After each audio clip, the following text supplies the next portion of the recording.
യേശുവെ സ്തുതി, യേശുവെ നന്ദി. പ്രിയ മാതാപിതാക്കളെ, സഹോദരി സഹോദരന്മാരെ, ഇന്ന് നമ്മൾ കേൾക്കുന്ന വചനഭാഗം ഉൽപ്പത്തി പുസ്തകം അദ്ധ്യായം 23. സാറായുടെ മരണം.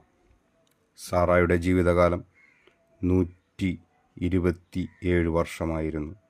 കാനായിലുള്ള ഹെബ്രോൺ എന്നറിയപ്പെടുന്ന കിരിയാത്ത് അർബായിൽ വെച്ച് അവൾ മരിച്ചു. അബ്രാഹാം സാറയെപ്പറ്റി വിലപിച്ചു. മരിച്ചവളുടെ അടുക്കൽ നിന്ന് എഴുന്നേറ്റ് ചെന്ന് അവൻ ഹിത്യരോട് പറഞ്ഞു, ഞാൻ നിങ്ങളുടെ ഇടയിൽ വന്നു പാർക്കുന്ന ഒരു വിദേശിയാണ്. മരിച്ചവളെ സംസ്കരിക്കാൻ എനിക്കൊരു ശ്മശാന സ്ഥലം തരുക. ഹിത്യർ അവനോട് പറഞ്ഞു, പ്രഭോ, കേട്ടാലും, അങ്ങ് ഞങ്ങളുടെ ഇടയിലെ ശക്തനായ പ്രഭുവാണ്. മരിച്ചവളെ ഞങ്ങളുടെ ഏറ്റവും നല്ല കല്ലറയിൽ അടക്കുക. ഞങ്ങളാരും ഞങ്ങളുടെ കല്ലറ അങ്ങേക്ക് നിഷേധിക്കില്ല. മരിച്ചവളെ അടക്കാൻ തടസ്സം നിൽക്കുകയുമില്ല.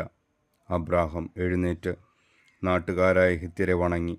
അവൻ അവരോട് പറഞ്ഞു, ഞാൻ മരിച്ചവളെ ഇവിടെ സംസ്കരിക്കുന്നത് നിങ്ങൾക്ക് സമ്മതമാണെങ്കിൽ സോഹാറിൻ്റെ പുത്രനായ എഫ്രോണിനോട് എനിക്ക് വേണ്ടി മാധ്യസ്ഥം പറയുക. അവൻ മക്പെലായിൽ തൻ്റെ വയലിൻ്റെ അതിർത്തിയിലുള്ള ഗുഹ അതിൻ്റെ മുഴുവൻ വിലയ്ക്ക് എനിക്ക് തരട്ടെ. ശ്മശാനമായി ഉപയോഗിക്കാൻ അതിൻ്റെ കൈവശാവകാശം നിങ്ങളുടെ മുൻപിൽ വെച്ച് അവൻ എനിക്ക് നൽകട്ടെ. എഫ്രോൺ ഹിത്യരുടെ ഇടയിൽ ഇരിപ്പുണ്ടായിരുന്നു.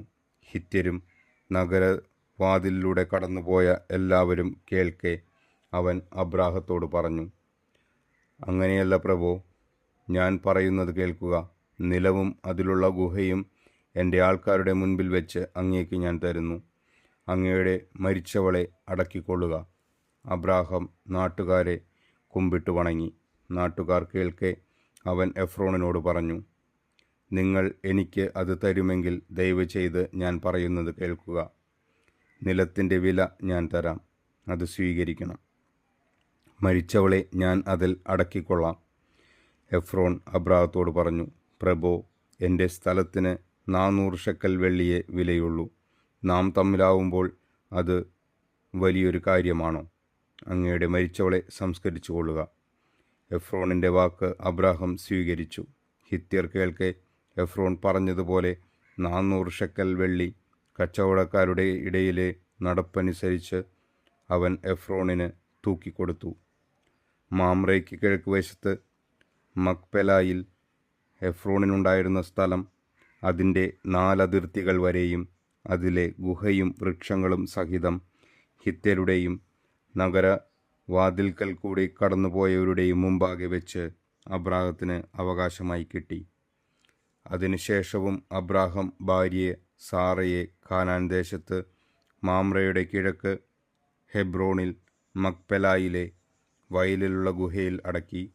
ആ നിലവും അതിലെ ഗുഹയും അബ്രാഹത്തിന് ഹിത്യരിൽ നിന്ന് ശ്മശാനഭൂമിയായി കൈവശം കിട്ടി. നമ്മുടെ കർത്താവായ ദൈവത്തിന് സ്തുതി.